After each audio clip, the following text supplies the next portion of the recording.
তো তুমি? হ্যাঁ আমি। কাকে এক্সপেক্ট করছিলিস? ঈশা ডান হাতটা মুখে চাপলো। লজ্জা, ভয়, সংকোচ তিন মিলেমিশে একাকার হয়ে গেছে ওর ভেতরে। চোখ খুললেও শ্রাবণকে দেখছে, আবার চোখ বন্ধ করলেও শ্রাবণকেই দেখছে। কি মহা বিপদে পড়লো বেচারি। বল। অনন্তর ধমকের জোরে শোনা গেল শ্রাবণের গলা। ঈশা ভীত হয়ে নখ কাটতে লাগলো। যা হচ্ছে ওর সাথে সে কথা চাইলেও কাউকে বলা সম্ভব নহে। তো তুমি আমার ঘরে কেন এসছো? এই প্রশ্নটা ভারী হলো শ্রাবণের ধমকের আগে। শ্রাবণ এবার আমতা আমতা করতে লাগলো। কেন এসেছে সে এখানে? উত্তর থাকলেও কিভাবে বলবে সে? এসেছি আমার দরকারে, তোকে এত কৈফিয়ত দিতে পারবো না। কেন আমার ঘরে দরকারে এসছো আর আমাকেই বলতে পারবে না? জোর গলায় বলে উঠল ঈশা। বলে মনে হলো সে ভুল করেছে। শ্রাবণের মুখে মুখে তর্ক করাটা একদমই ঠিক হয়নি ওর। মনে মনে জিভ কাটলো। শ্রাবণ তেরা চোখে তাকিয়ে আছে। মনে হচ্ছে চোখের মাঝে বন্দুক বসানো থাকলে তার সুবিধাই হতো। চোখ দিয়ে গুলির বর্ষণ করে ফেলতো। ঘুমা চুপচাপ। এই বলেই গট গট পায়ে চলে গেল শ্রাবণ। ঈশা ফিক করে হেসে ফেলল শ্রাবণের পালিয়ে যাওয়া দেখে। মনে মনে খুব করে বকে বলল, আগে তো মুখে শুধু কথার খই ফুটতো, আর এখন বড্ড ইগো হয়েছে জনাবি। পরন্ত বিকেলে শিশির ভেজা ঘাসের উপর পা ফেলতেই শরীর শিউরে উঠল ঈশার। পায়ের তলায় কেউ ইচ্ছে করে সুরসুরি দিচ্ছে যেন। সঙ্গে সঙ্গে খিলখিলিয়ে হেসে উঠল। ওর হাসি দেখে হাসলো তিতির, তানি এবং তুতুন। দৌড়ে এসে ওকে জড়িয়ে ধরলো তিন বোন। একই ছন্দে সবাই একত্রে খিলখিল করে হাসতে লাগলো। দূর থেকে এই বিরল দৃশ্য নজরবন্দি করেছে শাকিল আর শ্রাবণ। ঈশাকে দিয়ে বলে কয়ে সব কাজ করানো গেলেও খালি পায়ে ওকে কোথাও দাঁড় করানো যাবে না, কারণ ছোটবেলা থেকেই ওর পায়ের তলাতে বড্ড সুরসুরি। আজ তিতিরের জোড়াজোড়িতে এরকম বাধ্য হয়েই নরম ঘাসে পা রাখার সিদ্ধান্ত নিল। তবে সে সিদ্ধান্ত যেন কাল হলো ওর জন্য।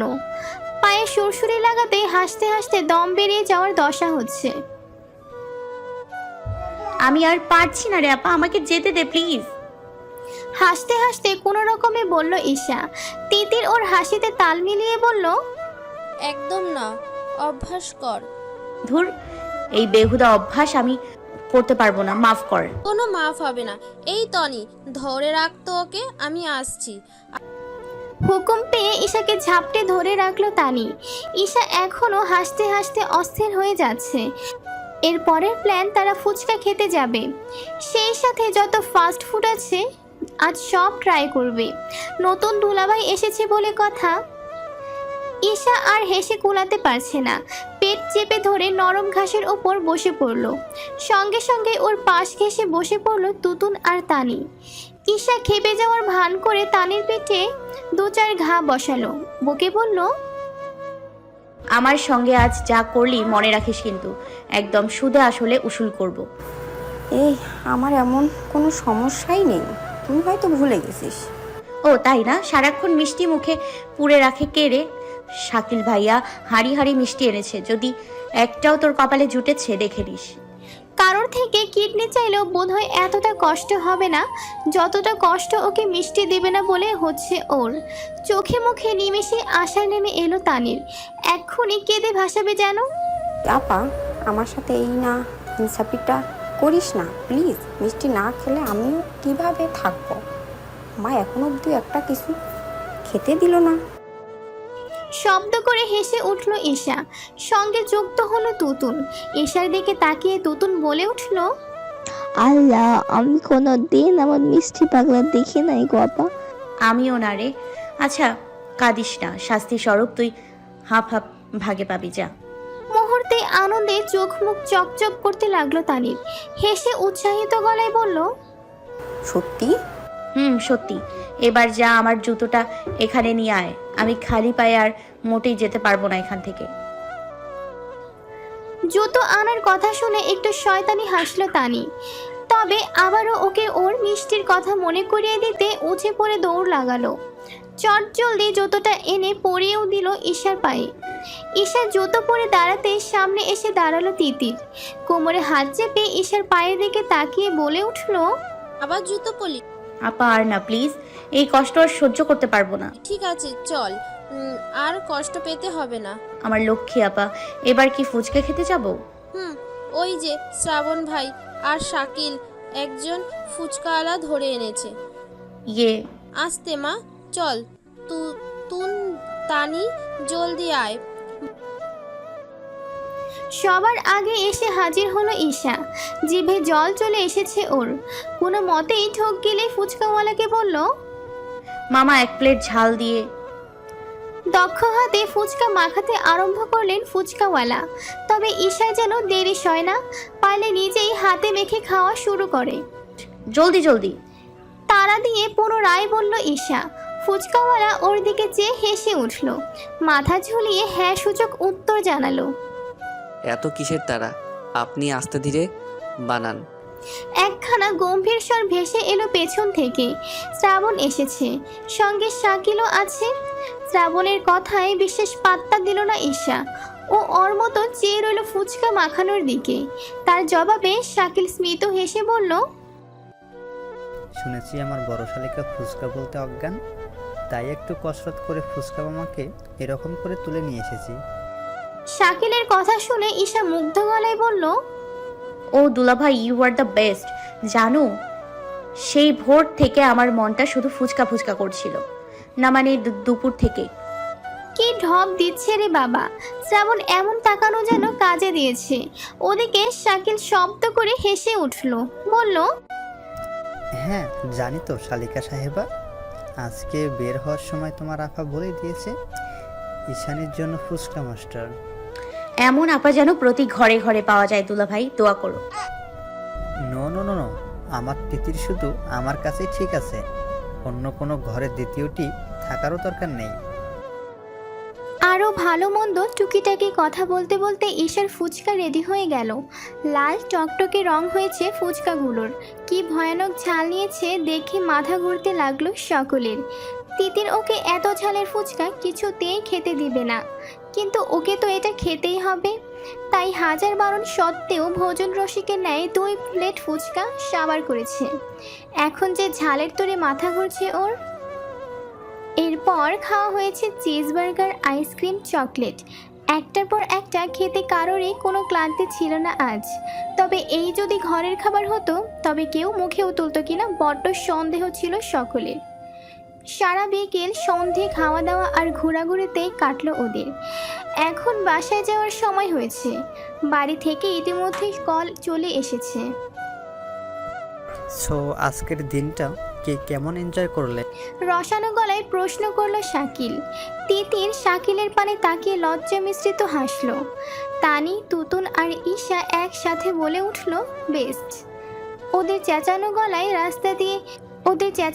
রাস্তা দিয়ে হেঁটে যাওয়া গুটি কতেক লোক অবাক বিস্ময়ে চেয়েছিল, যা দেখে আবার 4 বোন চুপে চুপে হেসেছে। হাসতে হাসতে আবার হাঁটতে লাগলো সকলে। তবে হঠাৎ আনন্দের মেলায় যেন মেঘের হাট দেখা গেল। অনাকাঙ্ক্ষিতভাবে একটা কল এলো ঈশার ফোনে। বোনদের সাথে হাসি মজায় অন্যমনস্ক হয়ে কলটা রিসিভ করলো ঈশা। কানে তুলে হ্যালো বলতে ওপাশ থেকে ভেসে এলো এক পরিচিত গলা। ঈশার পদতল থমকে গেল। এত তুর্যর গলা, কিন্তু তুর্য কি করে কল করবে? ও তো ব্লক করে দিয়েছিল তুর্যর নাম্বার। কেন ফোন করেছেন? একদলা অস্বস্তি নিয়ে পাল্টা প্রশ্ন করলো ঈশা। ঠিক তখনই সম্মুখে এসে দাঁড়ালো শ্রাবণ। গম্ভীর গলায় প্রশ্ন করলো, কে কল করেছে? মনে আশা নিয়ে বেলকুনিতে পা ছড়িয়ে বসে আছে ঈশা। প্রকৃতির সব ভালো কেন একসাথে সহ্য করতে পারে না, এটা ওর প্রশ্ন। সবার সাথে কতটা হাসি মজায় কাটলো 2 দিন, কিন্তু এই আবার দুঃখ বেদনার সূচনা ঘটল। তুর্যর সাথে বড্ড কঠিন ব্যবহার করেছে শ্রাবণ। থেকে থেকে ওই সময়টুকুতেই ডুবে যাচ্ছে ও। ওকে ফিরে পাওয়ার আকুতি মিনতি এখনও কানে ভাসছে ওর। তুর্য ঈশার প্রতি বড্ড দুর্বল হয়ে পড়েছে, এ কথা বোঝে ঈশা। কিন্তু তুর্য এতটাও ভালো মানুষ নয় যতটা হওয়া উচিত। সে দেখায় এক, করে এক, বলে এক। কে জানে কি লুকিয়ে রাখে অন্তরের অন্তরে। বড্ড রহস্যময় চরিত্র লোকটার। ভাবতে ভাবতেই ভানার ঘোর কাজে ফোনের শব্দে। ফোন বাজছে। কথাটা মস্তিষ্ক বুঝতে অন্তরটা কেঁপে উঠল ঈশার। আবারও তুর্য নয়তো? আতঙ্ক মনে ফোনটা তুলল, তবে বেশি সময় লাগিয়ে। তবে তুর্য না, নামিরার কল এসেছে। ঈশা হাঁপ ছেড়ে বাঁচল একরকম। ফোনটা চট জলদি রিসিভ করে কানে তুলতে ও পাশ থেকে মন খারাপের ভারী গলায় কথা বলে নামিরা। ভুলে টুলে গেলি নাকি আমাকে? ঈশা মুখ বাঁকালো। নামিরাকেও ও গলায় ধরল না যেন, এমন ভাব দেখিয়ে বলল, তোকে ভুলতে গিয়ে আবার মনে করার সময় আছে নাকি? সেই তো, এখন তো আমি পর হয়ে গেছি। গেছিসই তো, যাক বাবা, নিজে যে বুঝেছিস সেই কত ঢের। নয়তো তোর ওই গবেট মাথাকে বুঝিয়ে বুঝিয়ে কাম সারা হয়ে যেত আমার। ওপাশ থেকে নিশ্চুপ হয়ে গেল নামিরা। দ্বিগুণ মন খারাপ নিয়ে বলল, আমাকে বাসা থেকে বড্ড প্রেশার দিচ্ছে বিয়ে করার জন্য। প্লিজ আমাকে উদ্ধার কর। কেন, ঘরের চাল ডাল কি একটু বেশি খরচ হয়ে যাচ্ছে নাকি রে? বুঝতে পারছি না তো। জানি না। দীর্ঘশ্বাস ছাড়লো ঈশা। ভাবতে ভাবতে লাগলো 7-5। হঠাৎ মাথায় বুদ্ধি আসাতে উদগ্রীব হয়ে উঠল। চটপটে গলায় বলল, একটা বুদ্ধি পেয়েছি, কয়টা দিন পালিয়ে যা কোথাও। নামিরা হতাশ গলায় জবাব দিল, ধুর, আমার এমন কেউ আছে নাকি কার সাথে পালাবো? ঈশা দাঁত কেলিয়ে হাসলো। নামিরার কথাটাতে পাত্তা না দিয়ে বলল, আমি আছি না, আমার সাথে পালাবি। নামিরা আরো হতাশ হলো, বলল, তুই তোর পাগলামির কথা রেখে সিরিয়াস কথা বল। আমি এখন কি করব? যা বললাম তাই, সব ব্যাগপত্র গুছিয়ে নে, আজ রাতেই পালাবি তুই। মিশন আমার বাসা। তোর বাসা? একটু দমে গেল না মীরা। ইয়েস ম্যাডাম, জাস্ট কয়টা দিন। তোর মায়ের থেকে দূরে থাকলেই দেখবি বিয়ের ভূত অটোমেটিক তাদের মাথা থেকে নেমে গেছে। তুই শিওর জান? 100% শিওর। কখন বের হতে পারবি বল, আমি তোর বাসার নিচে অপেক্ষা করব। না, তোকে আসতে হবে না, আমি একাই পারবো। ঠিক আছে, জলদি এসে পড়। মন ভালো করার খাতিরে একটু মন খারাপ হলেই যেটা মা কিংবা ঘরের লোককে বলা যায় না, সেটা বেস্ট ফ্রেন্ডকে অনায়াসেই বলে ফেলা যায়। আর অমনি ওই সিরিয়াস কথা কিংবা মন খারাপের ব্যাপারটা কনভার্ট হয়ে মজার কথায় রূপান্তরিত হয়। আবার বড় বড় জটিল সমস্যাগুলো এক নিমিষেই সমাধান হয়ে যায়। উদাহরণস্বরূপ নামিরার সমস্যাটাই ধরা যায়। খান সাহেব সিদ্ধান্ত নিতে পারছে না কোনটা ঠিক হবে আর কোনটা ভুল। তিনি সিদ্ধান্তহীনতায় ভুগছেন। তুর্যর মা, বাবা এবং তুর্য নিজেও একাধিকবার কল করে তাদের কাছে মাপ চেয়েছে।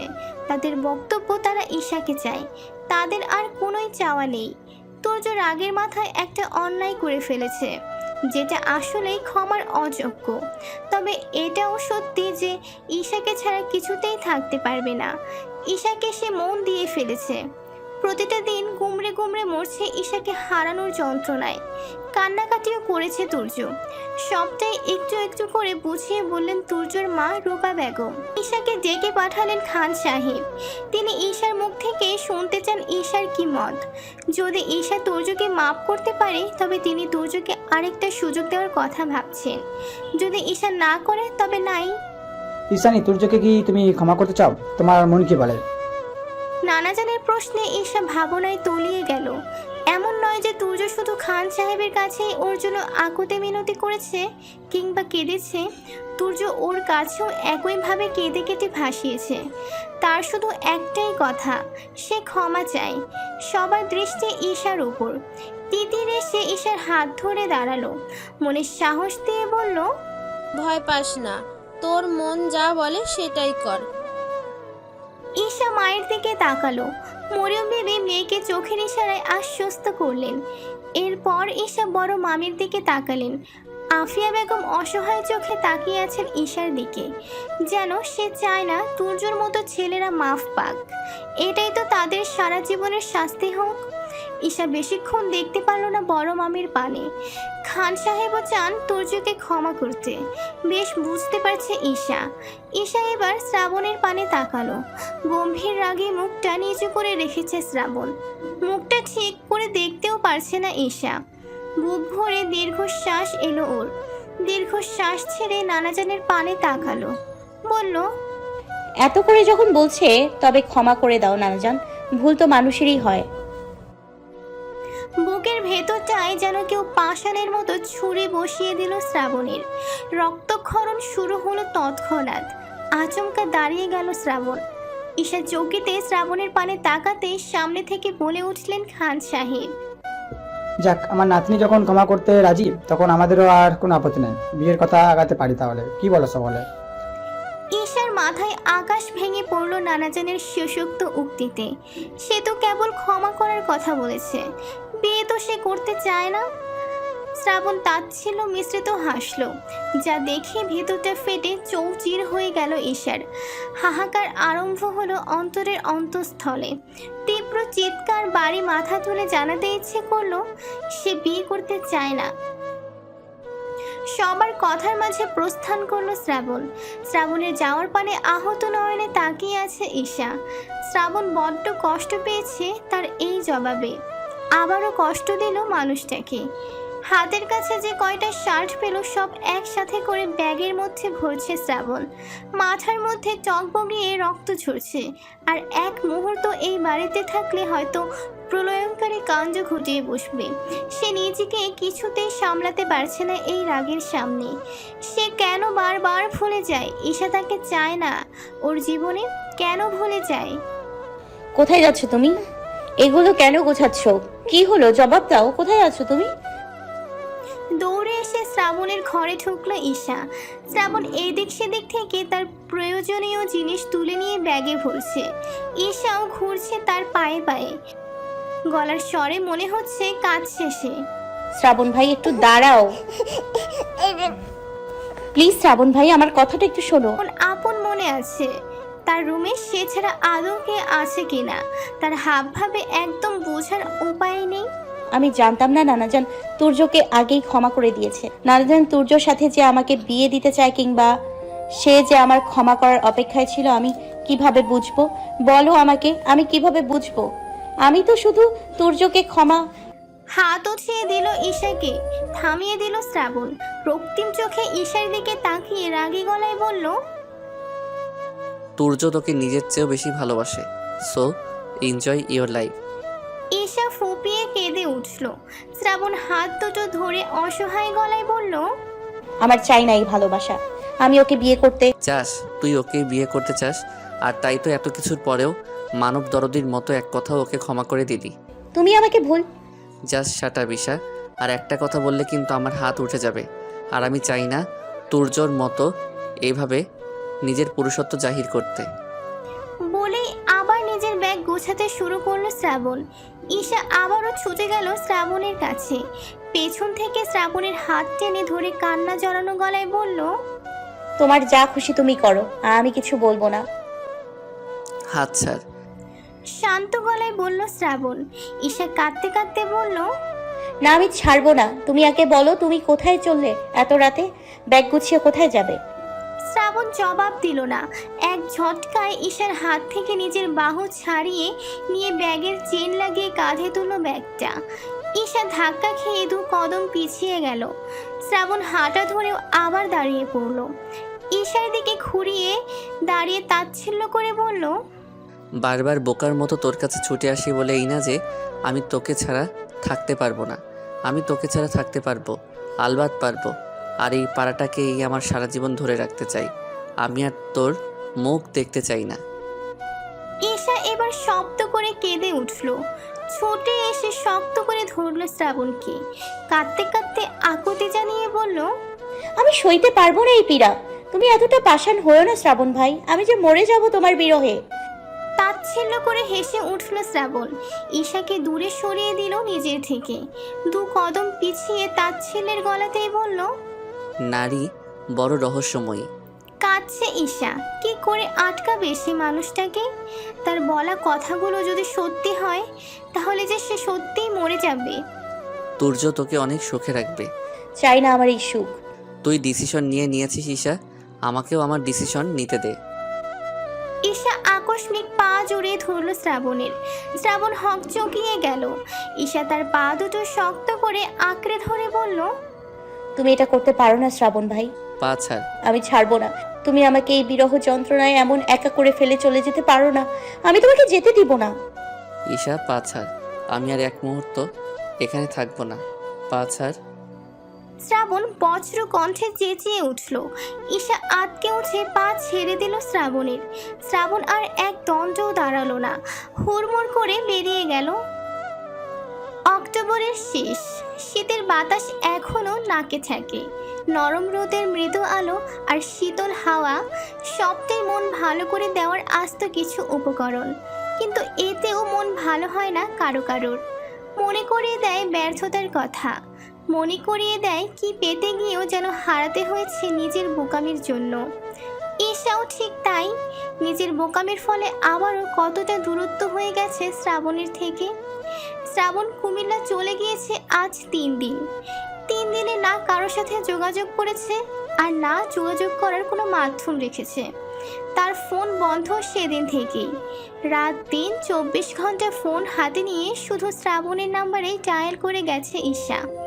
তবে ওপাশ থেকে শুধু একটাই জবাব, আপনার কাঙ্ক্ষিত নাম্বারটি এই মুহূর্তে বন্ধ আছে, অনুগ্রহ করে আবার চেষ্টা করুন, ধন্যবাদ। অতিষ্ঠ হয়ে ফোনটাকে অসংখ্যবার ছুঁড়ে ফেলেছে ঈশা। শ্রাবণের কণ্ঠ শোনার জায়গায় অসংখ্যবার এই মহিলার গলা শুনতে শুনতে সে ধৈর্য হারা হয়ে পড়েছে। তারপরও যোগাযোগ করার কোনো সুযোগ হয়ে ওঠেনি। আজ ভোর ভোর ক্লাস পড়াতে 5 দিনের বন্ধ শেষ করে বিশ্ববিদ্যালয়ে ছুটেছে নামিরাকে নিয়ে। নামিরাও এসে ওর কাছে উঠেছে আজ 3 দিন। শ্রাবণ আর ঈশার ব্যাপারে সবটাই সে জানে, তবে এই জানার কোনো মূল্য নেই, কারণ এই সমস্যা থেকে উত্তীর্ণ হওয়ার জন্য বিশেষ সমাধান দিতে পারছে না ঈশাকে। কি রে, কোন দুনিয়ায় ডুবে আছিস? কলম দিয়ে খোঁচা মেরে ঈশাকে বর্তমানে ফিরিয়ে আনলো নামিরা। ঈশা চমকে উঠে আশেপাশে তাকিয়ে সশব্দে বলে উঠল, yes present sir. Economics class চলছে। ইকোনমিক্সের টিচার পারভেজ সাহেব মোটা চশমার উপর থেকে তীক্ষ্ণ দৃষ্টিতে তাকালেন ঈশার পানে। নামিরা কপাল চেপে ধরল। আশেপাশের স্টুডেন্টরা কেউ কেউ মুখ চেপে হেসে দিল। পারভেজ সাহেব ঈশার প্রতি ক্ষিপ্র হয়ে বললেন, ঈশা বোকার ন্যায় কতক্ষণ তাকিয়ে থেকে মাথার চুলকে নামিরার পানে তাকালো। তবে এতেই যেন তার কাছে সব ক্লিয়ার হলো। সঙ্গে সঙ্গে জিভ কেটে পুনরায় মাথা চুলকাতে চুলকাতে স্যারের দিকে তাকিয়ে বলল, সরি স্যার। পারভেজ সাহেব আর মনোযোগ দিল না এদিকে। তিনি পুনরায় পড়ানো শুরু করলেন। ঈশা নামিরার দিকে পুনরায় ফিরে ওর পিঠে ধুম করে এক কিল বসিয়ে দিয়ে বলে উঠল, কেস খলি কেন? নামিরার পিঠ বেঁকে গেল। চোখ মুখ কুঁচকে অসহায় গলায় বলল। নামিরার অসহায়ত্বের ছাপ এবার ঈশার চোখ মুখে ফুটে উঠল। পুনরায় স্যারের দিকে তাকিয়ে দেখলো পারভেজ সাহেব এক এক করে ওদের সারিতেই এগিয়ে আসছেন। শুকনো গলায় ঠোক গিলল ঈশা। নামিরাকে খোঁচাতে খোঁচাতে বলল, আমি আজ বাঁচবো না রে নামু। এই ইকোনমিক্সের ইকুয়েশন পড়তে পড়তে কোন দিন দেখবি শহীদ হয়ে যাচ্ছে। আরে এত প্যারা নিস না, এটা দেখ, এটা মনে হয়। বলতে বলতে খাতাটা এগিয়ে দিল নামিরা। ঈশা ঝোঁক গিলে বলল, তোর মনে হওয়া দিয়ে আমি বেঁচে থাকতে পারবো না, থাক তুই, আমি গেলাম। বলেই উঠে পেছনের দরজা দিয়ে স্যারের চোখের আড়ালে পালিয়ে গেল ঈশা। নামিরা ঈশার কাণ্ড দেখে আতঙ্কে একাকার হয়ে গেল। পারভেজ স্যারের চোখ বড় পাকা। তার চোখে ধুলো দিয়ে পালিয়ে যাওয়া চারটেখানি কথা নয়, কিন্তু ঈশা বেরিয়ে গিয়েছে। ভয়ে বুকে পাথর চাপা পড়ল নামিরার। ঈশাকে ঠিকমতো বেরিয়ে যেতে দেখে একটু হলেও স্বস্তি পেল বেচারি। ঈশা এক দৌড়ে এসে ক্যান্টিনে থামলো। হাঁপাতে হাঁপাতে একটা চেয়ার টেনে বসে গলা উঁচিয়ে পানি চাইল রাসেলের কাছে। রাসেল এই ক্যান্টিনের কাজ করে প্রায় 10 বছর। স্বল্প বেতনের অধিক